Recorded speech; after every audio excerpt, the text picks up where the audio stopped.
It's hard to say with the Iranians. They after Soleimani was killed, they took quite a while to respond. They sent some missiles at a U.S. base in Syria. I would imagine they'll do something now, not straight away, but within the next few days. And we'll just have to see whether the Iranians want war, because if they do, this is a pretext for them to escalate as well. The protests have moved from just the families of the hostages to a broader call for Netanyahu to step down. There's just massive frustration among the Israeli population with Netanyahu and his leadership. So I think that the question is, will Bibi respond to that by taking some steps to get the hostage deal done, to get the ceasefire in place, which would sort of take some of the steam out of that? Or is he going to take more steps against Iran, as he seems to have done today, in hopes to distract everybody's attention from the domestic political problem? And I think that's the big concern for the United States and a lot of Israelis, is that Netanyahu has his own political future at the forefront of his considerations, rather than what's in the best interest of Israel and the United States. Certainly an escalation with Iran is the last thing anybody wants right now. So why they would be taking that risk at this moment, I don't understand.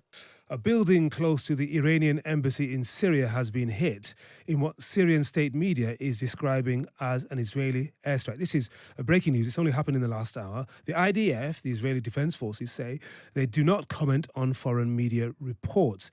Tehran's ambassador to Damascus has said that the Iranian response to the strike will be harsh. Let's speak to Frank Lowenstein, who's former US Special Envoy to the Middle East. Frank, hello again.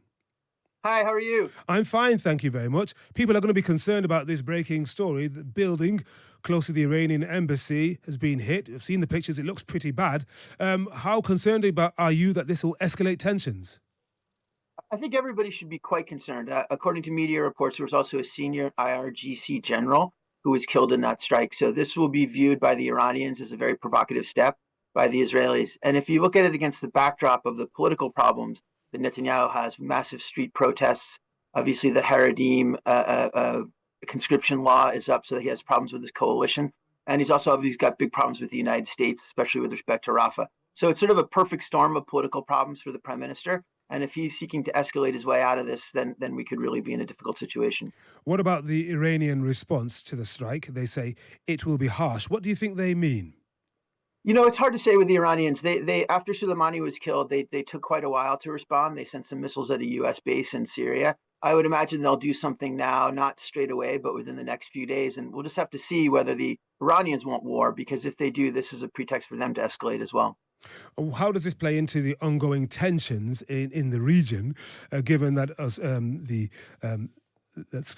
given that the Israelis say that they are determined to go into Rafah? It is inevitable. Yeah, I think the Israelis are on the phone right now with the White House trying to figure out if there's a way to do the Rafah invasion that meets the U.S. requirements. But I think what we're really focused on here is a ceasefire. I think in terms of the regional risk that you've just described, I think the only way to really put that to bed is to have a ceasefire in place that allows the whole situation to calm down.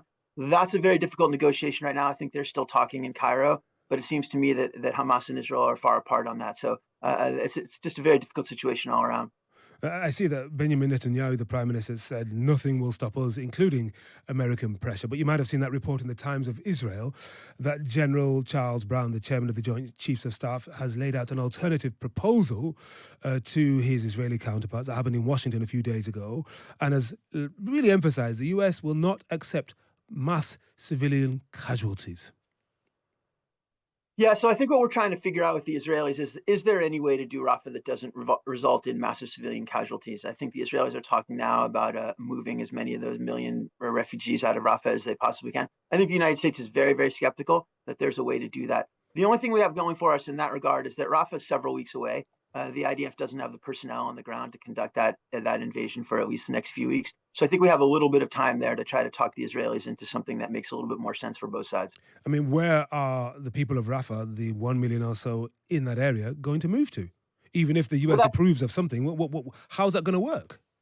Yeah, that's exactly the right question. I don't think there is an answer to that the United States is satisfied with right now. I think we're probably trying to hear the Israelis out. I know Netanyahu mentioned that they would be taking efforts to remove civilians from harm's way there. You know, again, I just don't see any way that's going to happen without a 6-week ceasefire to allow that to occur in an orderly manner. So I think what we're trying to do now is buy some time with the Israelis on this thing, see if we can get the ceasefire in place. And how would you respond to those people, some of the Israelis, who say, well, why don't the Egyptians take some of them across the border? You keep hearing that.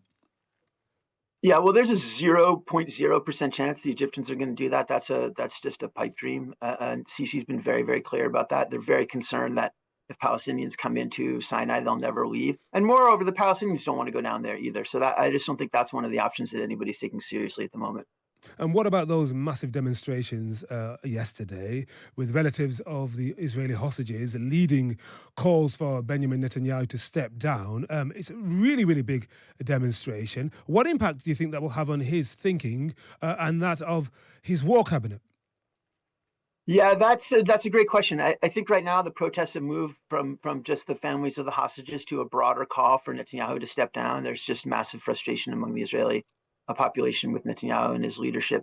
So I think that the question is, will Bibi respond to that by taking some steps to get the hostage deal done, to get the ceasefire in place, which would sort of take some of the steam out of that, or is he going to take more steps against Iran, as he seems to have done today, in hopes to distract everybody's attention from the domestic political problem? And I think that's the big concern for the United States and a lot of Israelis, is that Netanyahu has his own political future at the forefront of his considerations rather than what's in the best interest of Israel and Final, the United States. Certainly an escalation with Iran is the last thing anybody wants right now. So why they would be taking that risk at this moment, I don't understand. And talking of risk, Frank, you may have seen those reports coming from the Al Shifa hospital in Gaza City. The IDF have withdrawn after 2 weeks of what they call cleaning up operations, activities that they say has killed 200 terrorists. They say Hamas had regrouped there, but the Hamas-run health ministries say that 400 people have been killed, many of them patients, and dozens of bodies have been found in state of decay in the hospitals, now completely out of service. How do you respond to that? Well, it's part of an ongoing humanitarian nightmare in Gaza right now that the United States, and I think really the entire world, is just absolutely fed up with. There needs to be a whole lot more humanitarian assistance going into Gaza.